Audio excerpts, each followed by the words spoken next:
Hey y'all, it's Vlogmas, and that means it's holiday season. So we are here today to talk about our favorite Christmas movies. Obviously, disclaimer, this is all Christmas movies because there really aren't a lot of other movies that are like other holidays. So if you know any and you want to share them, we're happy to watch some, but Shout out to Planes, Trains, and Automobiles, the only Thanksgiving movie I can really think of that I like. Right. But you know, like I don't know of any like Kwanzaa movies or Hanukkah movies or Yule movies. If you know any, you can let us know. Feast of the Epiphany movie. Yeah. 12th Night. That's not a movie. That's a play. There are movies of it. That's true, I suppose. She's the Man. It's only very slightly connected to So on the Feast of the Epiphany, celebration. you should watch She's the Man. This has nothing to do with Christmas movies. And also 12th Night, which is, you know, for I like this She's month. the Man, but I give 12th Night the edge. Right. I am a great eater of beef. Okay. And we're not. Boop, boop, boop, boop, So boop, we're boop, going to boop. start this Christmas movies. with one little side caveat, I suppose. And you will not see Christmas Story on this list. And it's not because we forgot it, and it's not because we don't know it exists. It's because neither of us really likes it very much. And I know... So if your emotions are all fragile about it, I don't want to hear it. Yeah, it's not like... It's fine. It's fine. I like parts of it. I don't really like it very much. Yeah, parts of it are kind of funny, but... I don't dislike it. It's just not in my top 12. Right. 10. 12? This 10. is 10 each. It wouldn't make 12 either. So, this is a lot of random stuff. There's some new stuff. There's some old stuff. So, we're going to talk about them. All right. So, my first movie is Krampus, which, I mean, and I put it at the top because it's a Christmassy movie, but it's a horror movie. So, it's not really going to be if you're looking for a horror movie, it's great. But if you're looking for, like, a happy family holiday get-together movie, it's not it for you. However... I mean, unless you are related to Krampus, then it's like a family movie for you. Right. But if you're, like, there are not a lot of Christmas horror movies. And the few that they've had, a lot of them have been terrible. They're just, like, low-budget, silly kind of movies. And, like, we're not fans of Black Christmas. It's just, they're just kind of a generic slasher film.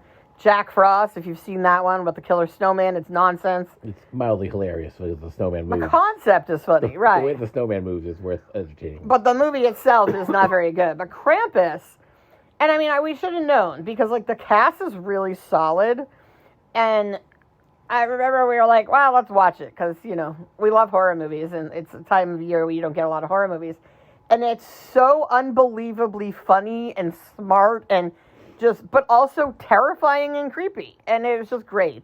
So if you're in the mood for a holiday horror movie, Krampus is the way to go. Great cast, well acted, well written, scary enough to count as a horror movie, but also, funny and satirical and just...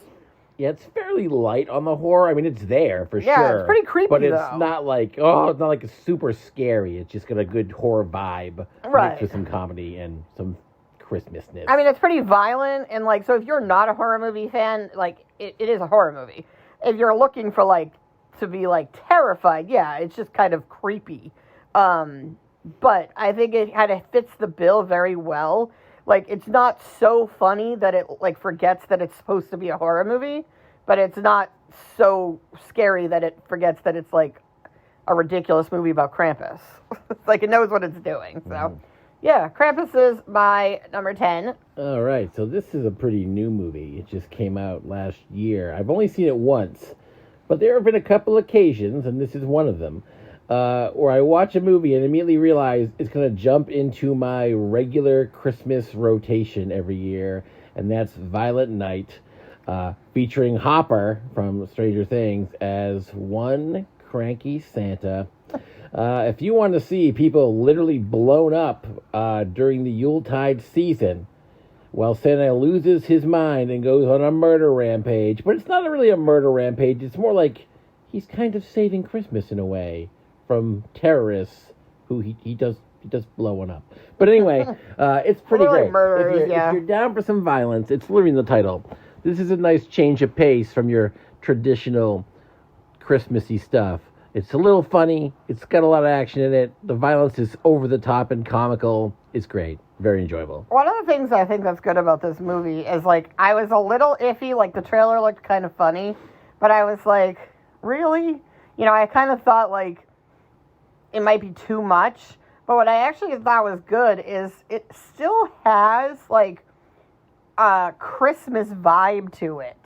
I mean, some of the characters are just horribly unlikable, but overall, like, the actual plot of the story is still sort of, like, there's some Christmas in the cheer. Spirit of Christmas, Santa be eating cookies. You know what I mean? He's hanging out. Well, even, like, in the ending definitely has, like, I mean, you know, obviously, like, there's comeuppance for the terrible people and stuff, but very much a naughty and nice list, but there still has, like, some of the Christmas themes kind of work their way in at the end, you know, so, and I always think that's kind of nice, is, like, if you can pull it off and still have, like, the sort of, like, positive Christmas message somehow at the end of it, and it still does that, which I thought was kind of cool. I'm fine if it's just cookies and murder, but sure, that's also a nice boost. All right. So my next one also came out, I believe, last year, and this is Spirited. Good afternoon. And this was, I think this is on Apple, and it's Ryan Reynolds and Will Ferrell, and it is basically a musical comedy sort of retelling of Christmas Carol. It's unbelievably funny. It's like, it's just perfect, because I love anything that is based on Christmas Carol. That's my favorite. I'm just a huge fan. You're going to see this come up a few times. But it's a musical, and it's, like, funny, and it's obnoxious, but it's still holiday. And again, you know, that's kind of what I'm always looking for, is, like, there's a really fine line, I think, with a lot of these movies, when, like, especially when they want to be comedy or horror or, you know, action, to be able to sort of, this one especially, to still kind of be, like, family friendly and seasonal, but also be, like, not cheesy. Like, this one is funny. It's got some, it's not quite obnoxious, but it definitely pushes the boundaries of obnoxious frequently throughout. Right, but in a way that's, like, still fun and seasonal and, like, just a good time. It's definitely spilling Christmas ooze all over it. Right, yeah. I mean, it's more, I would say, snarky and obnoxious than something like Elf, but it's more Christmassy than, like, the next one we have. So, and the next one is... Oh, all right. I actually haven't seen this movie in kind of a while. Yeah, it's been, like, 20 years, I feel like. Maybe not, maybe, yeah. But anyway, it's The Ref, which people sort of overlook for a Christmas movie, but it does take place as Christmas, and it has one of the most crucial Christmas dynamics, a family that hates each other. Mm-hmm. Crucial Christmas. And many people have many talents, so Christmas Story fans will appreciate this part of it, because this is mentioned in the Christmas Story. Some people are just very talented at swearing, cursing, whatever you want to call it. For my money, one of the most talented cursers in the world is Dennis Leary, and he showcases that talent throughout The Ref. Just a great movie of just personal hatred and frustration, which is, I think, again, a great summary of the holiday season. Yeah, definitely for your frustration needs. The one problem, I think, with this movie, and I think the reason it's kind of, like, being it's been pushed kind of off to the side, and, like, no one's really, like, none of the streaming services want to have it, and it's like everyone's kind of just, like, it's because it stars Kevin Spacey. And so everyone's kind of, like, not really There's also, like, kidnapping and stuff. Yeah, but I don't think, I think Disney owns it. And I think Disney right now just does not want to be associated with Kevin Spacey, obviously. Right. But it also is, is it Catherine O'Hara, or is it Annette Bening? No, I always think it's Annette Bening, but I don't think that it is. I just feel like it's some person that I know who I can't remember. And then she's Annette Bening-like. Right, and then obviously Dennis Leary, so. Yeah, it's mostly just the three of them for almost the entire movie. Right. It's just very funny, obnoxious, like, definitely a lot darker, though, than, this isn't Remember the Map, Those Were the Days, right? That was Two If by Land, One If by Sea, or whatever. Yeah. Or whatever. This is F.U., that's my name. Yeah. Dennis Leary is just really fun. All right, so moving on to the next one, and you're going to wonder why. Oh, jeez. I have up here at 8. This made the list. I have It's a Wonderful Life this high, like far back, on the list. And the reason is, I actually love this movie. I think this movie's fantastic. Everything about it is good. It's a great story. It's well acted, like just very emotional. But this movie is like ridiculously depressing. Yes, the overarching like plot, like I like the part when I contemplate jumping off a bridge. Right, like the main at the end of it, like obviously the idea is that like you shouldn't kill yourself because your life is worth living. But the majority of the movie is basically about the horrible pressures of capitalism during the Depression, how, like, basically pointless life is.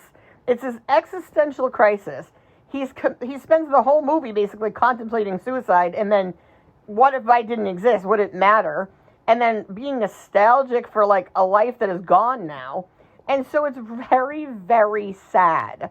And, like, throughout the movie, you're just, like, really depressed. And so I don't really understand why this has become, like, the Christmas movie. It's because for a while, it was the thing that they played nonstop. Right. And no one paid attention to it. They would just always wait, and they'd show the clip where he's running down the street. It's like, oh, it's great, snow and stuff, right? And the girl would play with the tree and the bell. And Angel, get this. Shut the hell up, Zuzu. Who names a kid Zuzu? Anyway... so people only think of those two stupid scenes, right? And also They're not stupid. It's what's great. His name? It's a great movie. The banker dude, like, never even gets hosed. I know. Like, that movie needs the banker to, like, get hit by a sleigh or, I don't know, fall on top of a reindeer antler or something has to happen. Right. Like, I know this is set at Christmas-ish. You know, it's like the Christmas season. But I feel like if this is going to be any holiday movie, this is a better New Year's movie. Like, moving into the new year and, I think like... it's a better tax holiday movie. April 15th? Right. They should show it April 15th. No, I think it's because it's a good movie. Like, it does have a good message, you know, that, like, life is worth living and, like, you know, you always, like, that you matter. But I guess that's fine at Christmas, but, like, honestly, while watching it, I'm always so sad. Like, the movie's so sad that I just, like, this does not put me in the Christmas spirit. This just depresses me. So... that's why it's here, because I love it, and it is a holiday movie, and I can't not say I love it, but I'm just like, not what I want to watch at Christmas time. And yet it made your list. Right, because, again, it's like everyone thinks of it as the Christmas movie, so. You know, all right. Never mind. All right, I got Frosty next. Was it 8 for me? Yeah. So this is a pretty short one. It's like 21 minutes or whatever, right? Yeah. And we basically got a snowman. Some kids steal a magician's magic hat. It makes the snowman come to life, and the snowman devours the children. Oh, no, wait, that's a different... the magician chases them different version, and yeah. tries to kill Try to get his hat back. And then eventually, spoiler, the snowman kills itself because it's too hot. It's a fun little tale. It's a classic. He saves the girl so that he can destroy the magician, but he'll come back next Christmas. That's a lie. Because is there a Frosty the Snowman too? Electric Snowaloo? There probably is. Yeah, actually there probably is. There's probably like 4,000 Frosty. Anyway, he's un bonhomme de neige. He's très content. He's très gros. Right? But this is this is more one of those movies that I've been watching most years since I was like 3. And so it just sort of like fits the vibe. I feel like it's not really Christmas season if I don't jam one of these Rankin and Bass movies into the... Well, this isn't Rankin and Bass, is it? So it's not? No, he's animated. He's not claymation or whatever. Oh, right. You're right. It's not, huh? It's just... Well, one of those traditional specials. It's kind specials. of associated with those, right? It's globbed in with the Rudolph ones and stuff, even though I guess it's not them. Right. So, moving into another classic from Incidentally, childhood. Burl Ives, he hated children. Burl Ives is in Rudolph.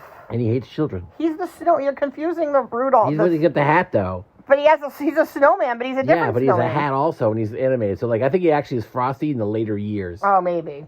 All right. And they're all connected. It's the Christmas universe, the CC... C-verse? The Christmas Cinematic SCCU? Universe. Yeah. All right.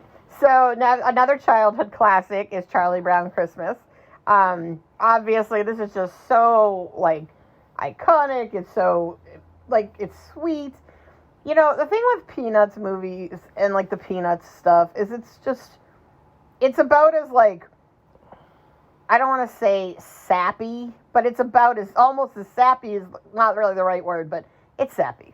And it's super family friendly, and it's sweet and innocent, and just, Everybody knows kind. it. Some meatball always going to reference that crappy tree almost every year. But what's so great about, like, Charlie Brown and Peanuts is that, like, even though it's, like, very, like, almost, like, super sweet, sugary, saccharine, kind of happy family stuff, it's not, like, so much that it's, like, kind of annoying. Like, there's... Except for Linus. They're very endearing. And, like even when we saw that newer, like, stop-motion, sort of computer-generated Peanuts movie, it's very happy and kind and good and light, but it's just not, it's not also, like, over the top, like, too cutesy and lesson building. It's just nice. Except for Linus is talking.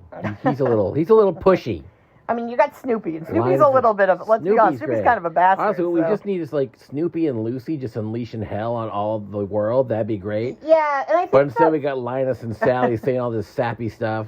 But I think that's probably why, because, like, Charlie's just kind of, like, beat down by life, and then you have, like, Snoopy's kind of a bastard, Lucy's kind of a brat, and then you have Sally who's, like, super sweet. So, like, it's realistically sweet and family-oriented. Like, it's not obnoxious, but it's just, you know, it makes you happy, but it's not, like, again, it's not, like, too much.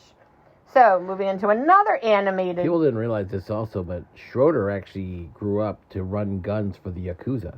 He didn't. He did. No. That's a fact, actually. You can look it up. That's true. So next up, here's a great one, by the way. You probably all know this, of course.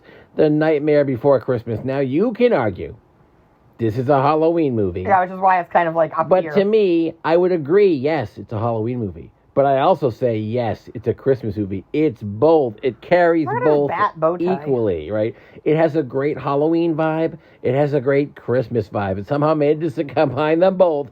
It's fantastic. Great characters, super cool animation. It's just so holiday energy. I love some of the songs are amazing. I love Kidnap the Sandy Claus. I love Zero. It's just awesome. It's just a ton of fun.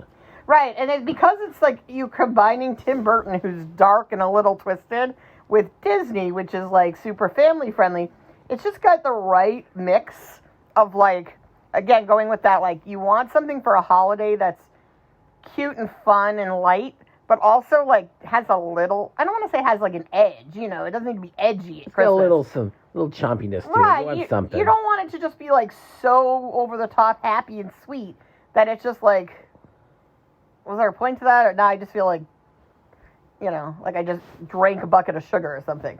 So it's good. The problem with this movie is, like, every holiday season, every Halloween, we debate about watching it. And then we end up being like, well, we'll wait for Christmas. And then Christmas comes and we go, we'll wait. It's more Halloween. Luckily, so this year we're watching it. To show it at school in one of those 2 years. So I've watched it a lot, but this one, yeah, I haven't seen it in a long time. We gotta watch that thing. Yeah, we're watching it this year. So, all right. So moving into our what is this, 6? I guess. I don't know. I don't know things. I think we're at 6. So this is kind of towards the second half.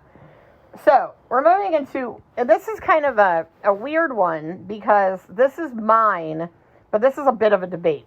So my movie here is Home Alone 2 because I will argue, and we will have this argument, Home Alone 2 is substantially better than Home Alone. It is not. Sir Chunk does not agree. He thinks Home Alone is way better. Not way better. Anything after Home Alone 2 is dead to me, and I don't want to even ignore everything after that. It doesn't exist. They're both good, right? The Tim Curry hotel stuff is great in Home Alone 2, but they just recycle all their subplots and just vomit them back out in like crappier ways in Home Alone 2. Yeah, see, my problem is the trap stuff is kind of not interesting to me.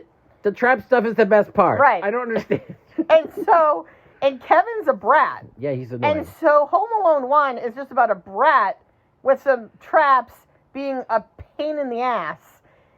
And basically these idiot, like, criminals. The wet bandits. Where at least in Home Alone 2, all of that is still there, but they're also in New York City. And it's like a little travel around New York City. New York City doesn't do that much. He's mostly in the hotel in the park. That's like all he does. Okay, but New York City at Christmas time is amazing. It's very, like, you can't help but feel the holiday spirit. Like as you're bumping into 65 million people and tripping over Yeah, stuff, but, like, it's so festive. oh, admit you say that and you love it. What's the picture of me with the tree? Do I look happy? I don't look happy. You do. You were like, and then they start playing Christmas music and showing like videos off the side of buildings, and you're like, oh, look at that, even though there's a billion people. Yeah, but I said like this. Oh, look at that. No, you didn't. I did. No, you didn't. Christmas. But, so I feel like it kind of... They're both good. It takes all of the things that, like, Home Alone has. I mean, it still has the traps, it still has the bratty kid, it still has the criminals. But then it, like, expands the universe from, like, this one boring house into, like, the whole city. It's a pretty nice house. Right. Come on. The only thing that Home Alone 2 has working against it is the cameo of He Who Shall Not Be Named. And I know that's been, like, removed from some of the versions. And that is the only thing that now I'm like, oh. Yeah, also, I don't know, the toy store thing, it's a little excessive. Like, I like them both. They're both good. The one Home Alone's on my list of ones that I watch literally every year.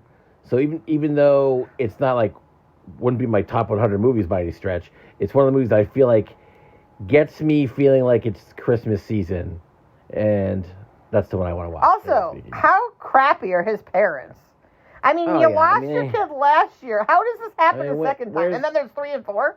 Yeah, I mean, I'm not so sure that they should still be allowed to... I feel like you should have your child taken from you. 85 kids, by the way. So yeah, I mean, first of all, like, just it's a nightmare. And that one dude still peeing his bed. He's like 14. All right, and then they have like a buddy system, and they're like, "Is your buddy there?" No, that's in The Simpsons. Oh, it is. Where like Milhouse and Homer, right. and Bart are buddies, and they're both missing. Everyone got their buddy. Yep. He's like, buddy system. Well, flawless. at one point they get into like the van in the first one. Well, no, it's because their friends, their neighbors, saying bye to him. And she counts that kid. Oh, and okay. he wanders off. I know. I'm like, how did you miss your own child? You can't be picking movies. You don't even remember what happened. Yeah, I don't, because I don't like Home Alone 1. I like Home Alone 2. So I can tell you all about you filthy animal.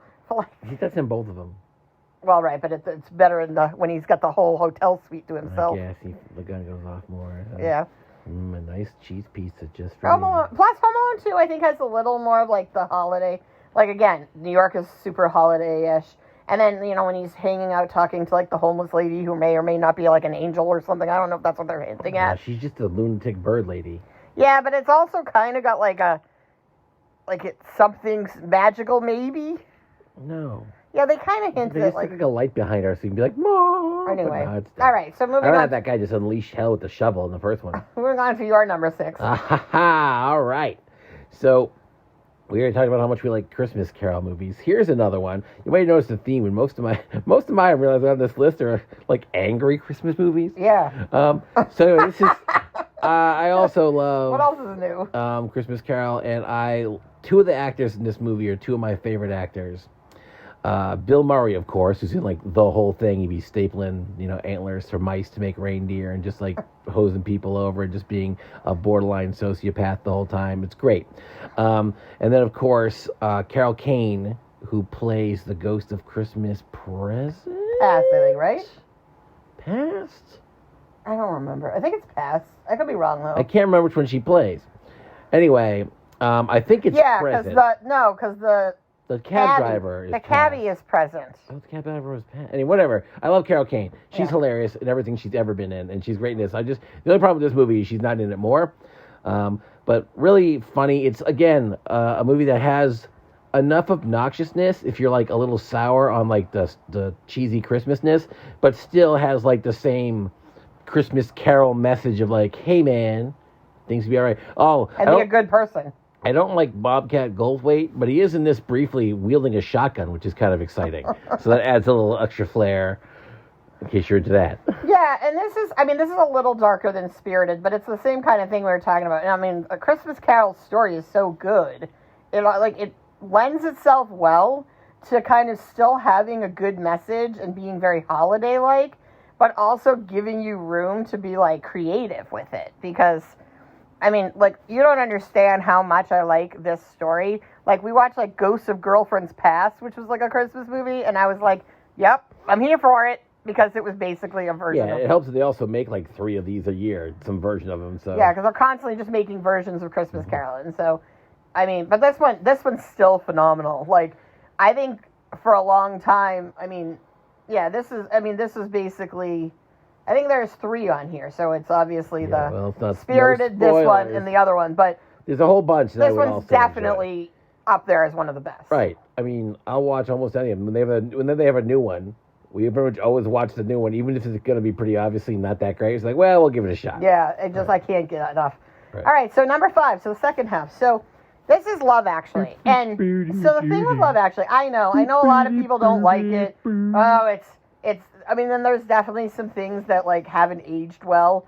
In particular, I mean, like, some of the stuff with, like, the Prime Minister's girlfriend.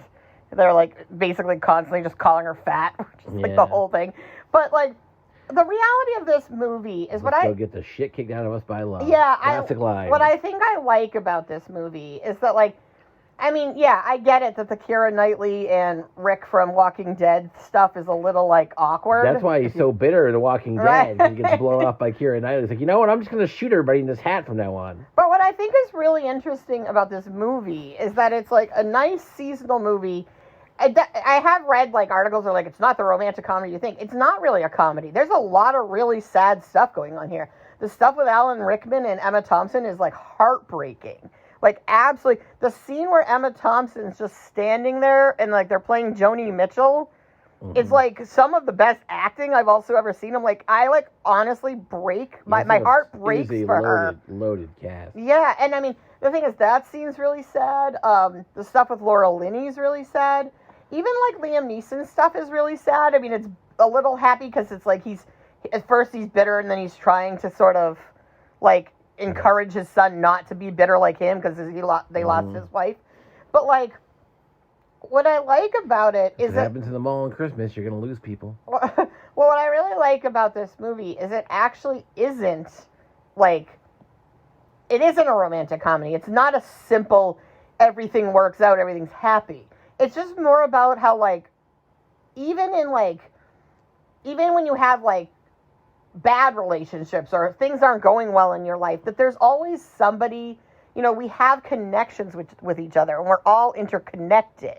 And the holiday season is just kind of that time where you see that, like, no matter what's going on, that's, like, when you come together with your family, even if they are irritating, even if, like, you are frustrated with them, that, like, you're all sort of you're still family. You still kind of are part of the grand scheme of things together.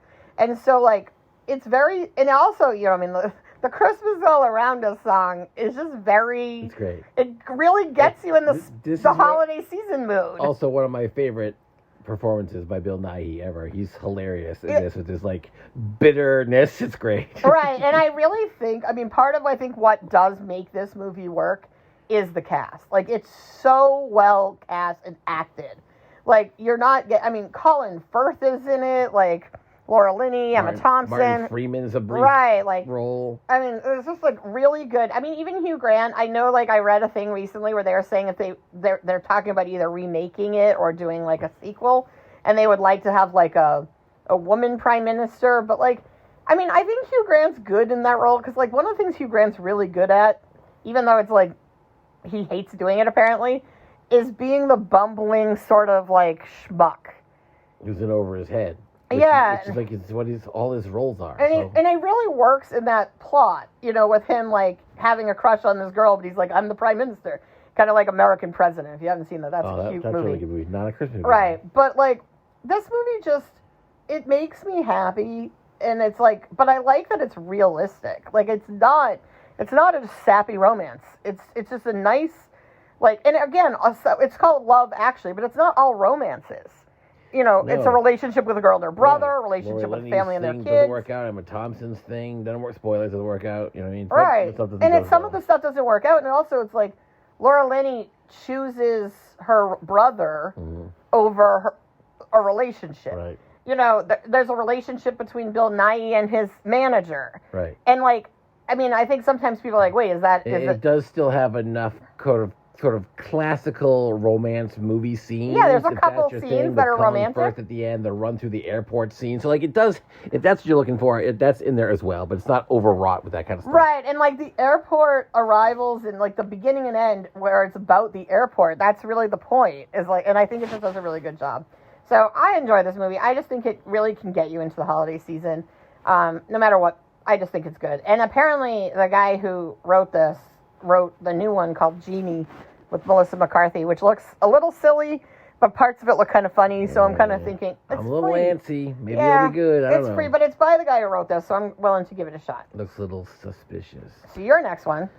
All right, so this one is Rankin and Bass. This is a longer TV special. It's like 50 minutes, I want to say. And it's The Year Without a Santa Claus, which to me is one of like the forgotten core specials. You have like Rudolph, Frosty, Santa Claus is coming to town. The Year Without a Santa Claus seems to slip out of that loop, you know, it's one people don't always forget about. But it's got some crazy weird dudes in it, right? We got the heat miser, we got the cold miser. It's just Santa Claus is basically like, man, y'all suck. I'm out. And he just F's off to like wherever.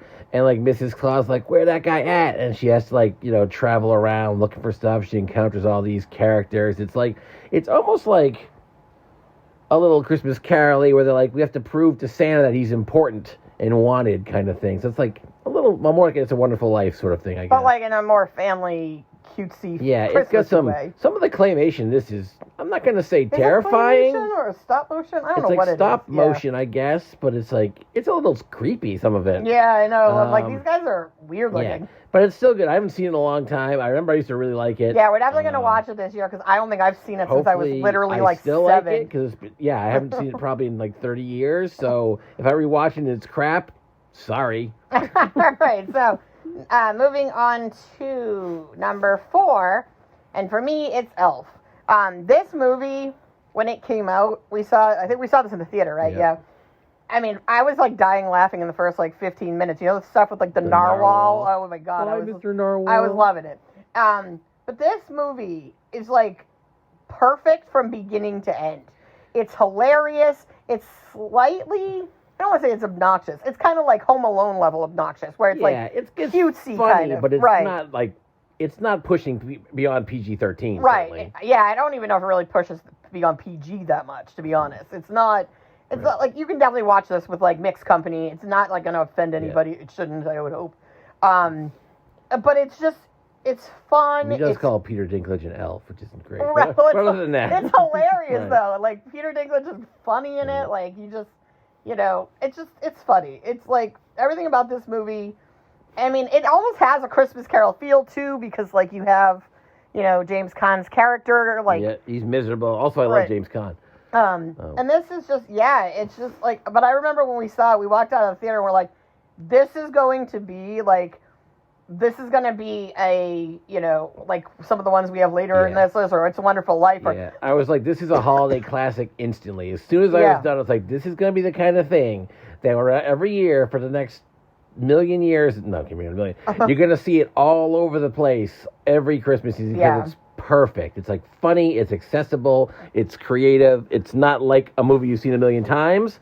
But it still is just like, again, but it's also hugely like Christmassy enough, right? Yeah, I mean, it's got like singing to make the sleigh fly. I mean, that's cheesy, but that's like the Christmas cheese you want. You know what I mean? But it's also like, again, like you said, it stands alone. Like it has its own plot. Like it's not like as I say that, and we have like 50 versions of the Christmas Carol. Right. But I think it's nice. It's something new, but it's like not so different that you're like, you know, it's kind of like you've seen it before, like, oh, everybody, you know, people are cranky and suddenly they like Christmas. Right. But, like, at the same time, it's like, it's got enough of a new plot, you know, so it's just perfect. It's like 20 years old at this point. And I know. And I was like, this is one of those things you say instant classic. Yeah. It's a phrase that's overused, but I was like, there's no question in my mind. This is going to become a holiday staple, and that's exactly what happened. Right, absolutely. So and also Zoe Deschanel is incredibly attractive. Ew. So, she really is. Speaking of attractive, there's Gizmo. Here's another amazing. What? I hate this movie so much. Can you believe that she's just saying? I'm not sitting here taking a dump on your list. Jeez. This movie is so dumb. Wow. What a great intro. She just immediately starts complaining about one of the finest films of all time. So anyway, my next pick is Gremlins, which, Coleridge To be Village fair, just poop it all over. I only saw it, 7 years ago? Because I wasn't allowed to watch it. And you were hardly watching it. I wasn't allowed to watch it as a kid. I finally forced her to watch it, and she was complaining about it from, second one. She's, playing on her phone. Cheesy. She's getting up and wandering around. She's, punching homeless people in the street like she does around Christmas, every year, right? And she's hardly paying attention. So has she even seen this movie, really? I don't know. Yes. But anyway, Don't feed 'em after midnight. Gremlins... It is a Christmas movie. It's festive. It's about buying a Christmas gift for his son. It's about a nice small town in the holiday season and a little bit of murder and fire and mayhem and destruction. I think my problem was I don't actually hate it. Get the hell out of my kitchen! I don't hate this movie, but I thought it was going to be funnier. And, the first half is kind of silly and cheesy. And, I wasn't allowed to watch it as a kid because we started watching it, and my sister's a lot younger than me, and she was scared. And so my parents were really mad, and then I was never allowed to see it again. Anyway. So I watched it when we watched it. Why are you talking so much about a movie you hardly even seen? No, but what disappointed me is I really thought, because everyone talks about how funny it is, I thought it'd be hilarious, and it's not. I don't think I really consider kind of like it just a violence. comedy. Some parts where Mrs. Eagle goes flying out the window is kind of funny. You said the second one's really funny. Yes, about to get to that. Okay. So, Gremlins 2 is very different and much more self-aware of it and much more heavy on the comedy. So, Gremlins 2 makes fun of Gremlin 1 in a few different ways that are hilarious. More. And also, Gremlins 2 is all the Gremlin guys have different powers and stuff. And it's in New York, so you like it because it's in New York. Mm-hmm. But yeah, is Gremlins 2 better? Maybe. But Gremlins 1 is a Christmas movie. Gremlins 2 is not set at Christmas. Not a Christmas movie. What's this, Mugwai? But Gremlins 2 is way, way funnier. I also like the Mugwai. I don't like the Gremlins. They're ugly and mean. They're supposed to be ugly. Yeah, they're ugly and mean, and I don't like them. Anyway, yeah. I want this cute little guy. In the sequel, we got a brain guy, we got a lightning guy, we got some twin dudes. Yeah, the second half of the movie was just super violent, and people drive around in his evil car. gremlins destroying the town and trying to kill people, and I was like, how is this a Christmas Phoebe movie? Cates talking about why she hates Christmas, and then in the sequel she's talking about why she hates Memorial Day and why she hates Labor Day and stuff. It's hilarious. But anyway, so I think it's not that funny. I really like it. I think part of my problem is just it's a classic. Seeing it, when you're an adult. And I didn't see it back in the day when everyone loved it. And I think a lot of it's probably built in nostalgia, I'm sure. Perhaps. They wrote the rules on the walls of the theater when I saw it, which yeah, I thought was so cool. And there's so much, I think sometimes, I don't know, if I watched E.T. now, and I hate watching E.T. now, it's super depressing, but it's so sad. But, I think some of these movies, it's if you watch them later in your life, you're I think I missed the boat on it. Mm-hmm. Boat. So, I did see Home Alone in the theater, though. Anyway, so did I. And then, all right, so my next one, number 3, is Rudolph, which is just, come on. I was debating, I went through a period of time, I think we all do, when you hit, your teen years, and even early in college, I was just, so down on Rudolph, I was oh my god, Rudolph. I'm too cool for Rudolph.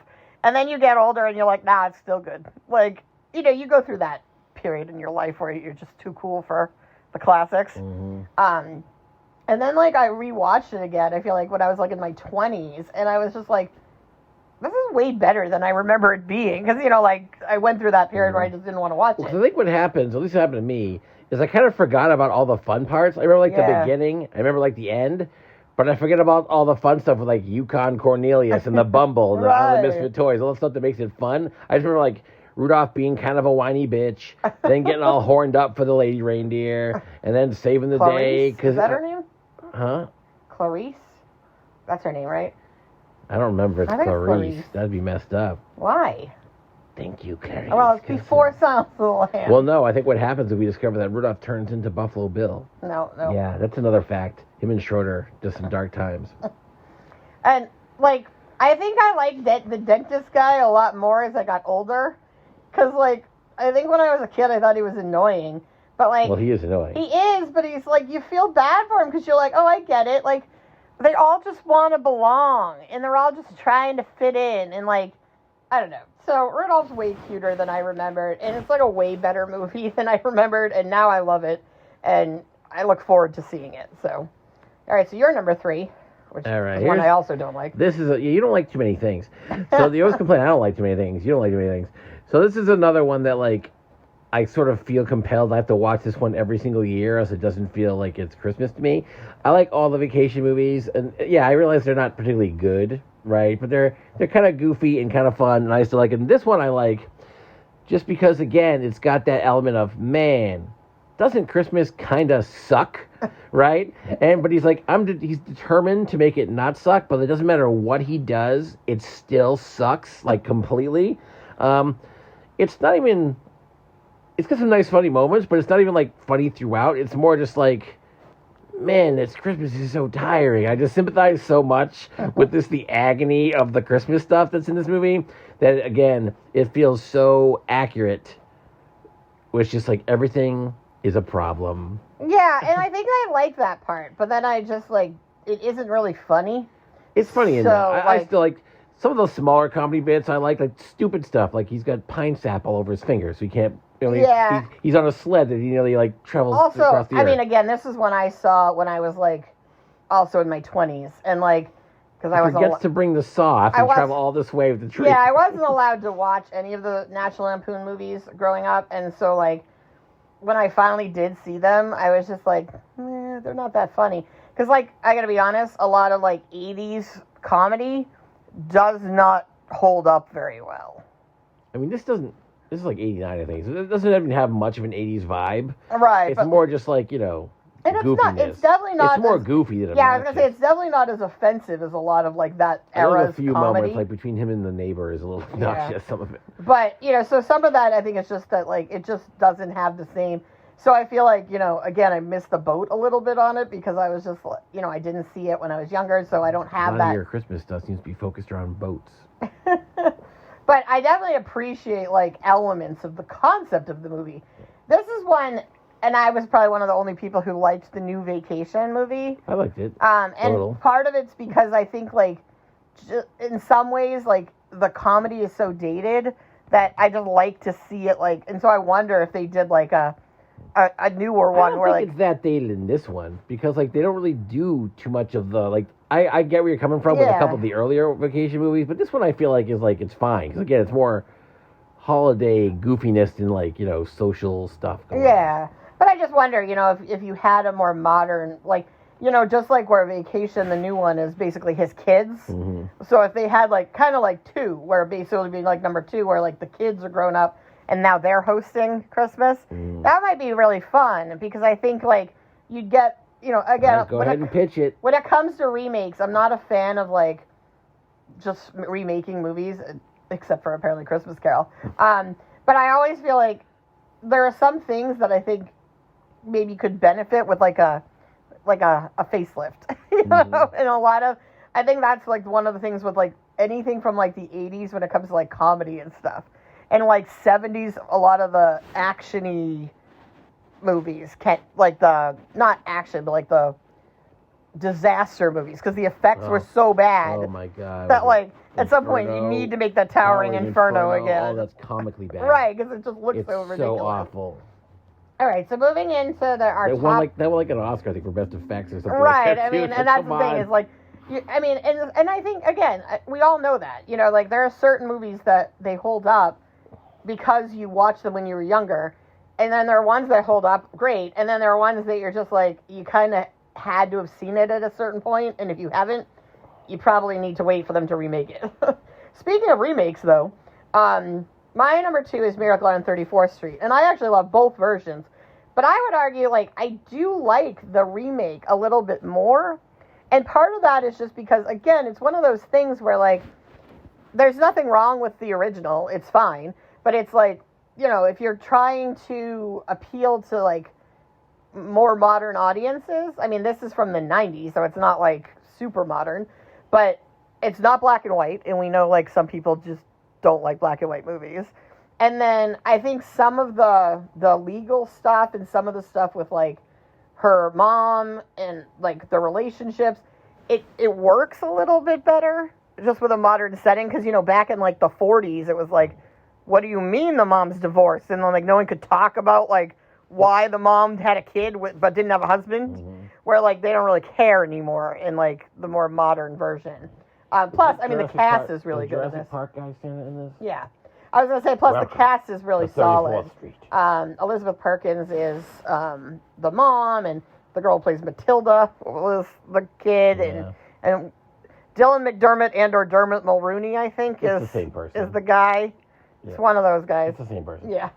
So I don't like this movie. This movie sucks. What? Anyway, You don't like this movie? It's super boring and it blows. But anyway, what? You don't believe that. You like this No, movie. I actually don't like it, but I wasn't going to say anything, but you just took a dump on a couple of mine, so I decided You don't like Miracle on 34th It's super boring. I don't care at all. The only part that's even mildly amusing is when they just dumped a bunch of mail, like, oh, it's for Santa. And even that's kind of stupid. That's the 40s version. What, is it emails in this one? No, it was still mail. Yeah, so what are you talking about? It's awesome. But they didn't have that voice. Yes, they did. That's the 40s voice. That's always the voice. Anyway, it's just a cute movie. It's very Christmassy. If you haven't seen it, skip it. Oh, shut up. Miracle on 34th, Poop. You like this movie. Miracle on Poop Street. Poop on 34th Street. Anyway. Miracle on 30 Poop Street. Yeah, should I say I dislike I think I've really your number overdone. 2 movie? I don't dislike. Speaking of number 2. Oh, folks. This is maybe even number 1. I kind of flip-flopped between 1 and 2 here. But I'm going to go with number 2, Die Hard. And by now, I think we can hopefully agree. The argument is done, right? People aren't still arguing about whether this is a Christmas movie, right? That's done with, I think.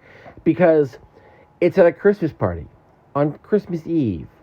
There's Christmas music and Christmas decorations, and throughout the entire thing, there's Christmas references. It's a freaking Christmas movie, and add to that, it is very well probably the best, I want to say, how do I want to phrase this? Standard, typical...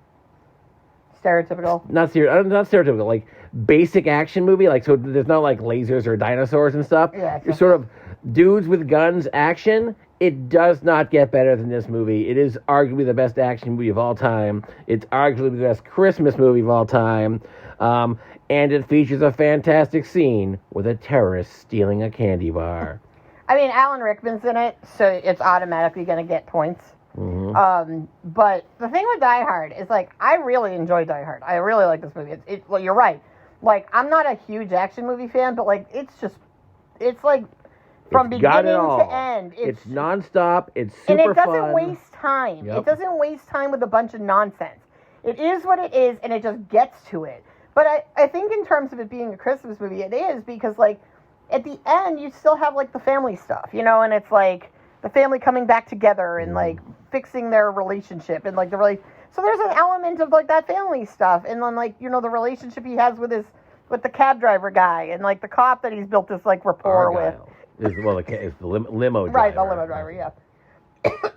So, I'm definitely, like, I agree, I'm a fan. The only problem is, he has to watch this every year. Hells yeah. And I gotta be honest, like, it's just not the kind of movie that I would want to watch once a year. Man, when I watch this, when it's done, I'm like, I'll start it again. Right, I know. It's so good. It's just because I'm not a huge action movie also, fan, but I do like the movie. Die Hard 2, very good and underrated. Nowhere near as good as this, but very good and underrated. And so is... I've seen 2. 3's not bad. I haven't seen 3, and I've seen all the new ones. It's a little more puzzly one, and Live Free and Die Hard also pretty good. I'm pretty sure all of them. Even there was the one that's like... the most recent one was There was one that was like, meh. Was not but very good. None of them are bad. But the one with Justin Long is actually really good, too. I was going to say, none of them have been bad, though. I haven't seen 3, but like... 2 is excellent. 2 is another one that's I think, takes place around Christmas again, I think. Yeah, even the... and no, definitely, isn't it New Year's? Well, there's a lot of snow. Yeah. Maybe it's New Year. But anyway, that's if you're a person who is... Oh, it's Valentine's Day, I who think. has not seen Die Hard 2, because it's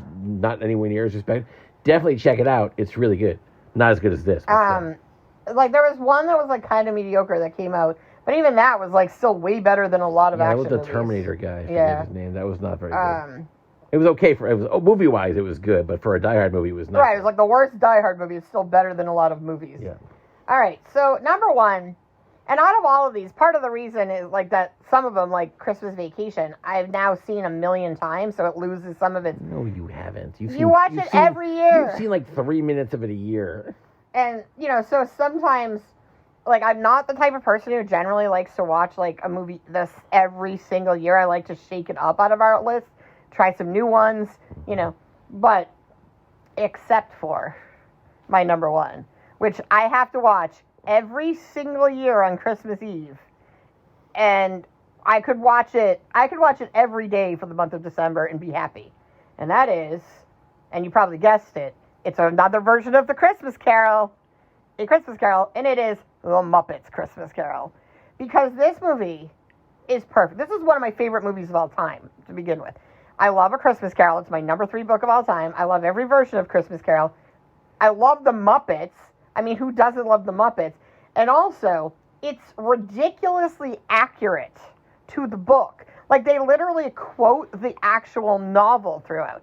I mean, sure, there's no actual rat running around having conversations. There's no singing penguins. Yes, if you remember, it's chapter 4. He loses his jelly beans. It's like, no, like, and there's no music. I always feel like Christmas Carol's a musical, naturally, but it's not. It's just because of, like, there's been, like, a few versions that have turned it into a musical. Did you get my email where I said there's an extended version? Yeah, I heard about that. Yeah. So we're going to see about exploring this extended version. Yeah. But, I mean, and also you get Michael Caine, and apparently, I've read, like, all this trivia about this, and Michael Caine, apparently, in order to, like, play the role effectively, he decided he would treat the Muppets and, like, the puppeteers basically the same way as if he was working with, like, his traditional, like, working in Shakespearean theater. And he wasn't going to play it like a family movie and a Muppet movie. Mm-hmm. He was just going to play it, like, straight. And it works so well because, like, everybody else is Muppets, and then Michael Caine's just over there being, like, a serious actor. Like, it just works. So everything about it, it's fantastic. It's so good, in fact, that Sir Chonk, who knows the book by heart, has taught the book, loves the book, at one point got on a quiz. It was like, how many ghosts are there in Muppets Christmas Carol? And I was like, it's 4. Everyone always thinks it's 3 because they think, you know, past, present, future. But you forget Jacob Marley. And he goes, it's 5. There's 2 Marleys. And I was like, there's 1 Marley. And he's so used to this movie. Yeah, that's right. It's not Marley and Marley. Yeah, I know that there's only 4, but yeah, I got briefly excited by the double Marleys. The Marley and Marley. Right. But anyway, yeah, this would be on my list for sure, near the very top, but I gave it to Coleridge Girl because she's all about it. I usually watch this more than one time a year because this is another one that I force students to watch, usually like the last day of Christmas break. They don't do any work that day, no matter what you do. So I'm like, well, forget it then. We're going to watch Christmas Carol and you're going to suck it. And they always like it. And then I get home and watch it on Christmas Eve anyway. Plus, it's like, it's... Plus, Gonzo is Dickens. It's always good in school because, like, it's a literary classic, too. So, you know, you can get away with it because it's like... You know, it's like, even if you don't celebrate Christmas, you know, it's still a classic novel, plus it's the Muppets, there's nothing offensive in it, no one doesn't like the Muppets. If you don't like, apparently people were, like, anti-Muppets, like, there was, like, a whole group of women who were, like, moms against the Muppets or something, like, because they didn't like the newer Muppet show, because they thought it was too edgy. It was hilarious, it was amazing. I'm very upset about that, because it should have gone on forever, like, I mean, your audience for the Muppets, let's be honest, is predominantly adults at this point because kids didn't grow up with the Muppets. We all did. Mm-hmm. We grew up with the Muppets in the 70s and 80s. So, like, most people, and then they took a hiatus for, like, 20 years.